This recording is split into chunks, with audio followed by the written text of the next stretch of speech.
You ask Tiger to solve. This deals with linear equations with one unknown. The final result is x equals 7. Let's solve it step by step. Simplify the expression. Expand the parentheses. Simplify the arithmetic.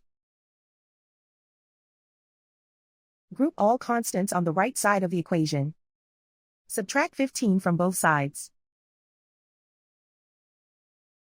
Simplify the arithmetic.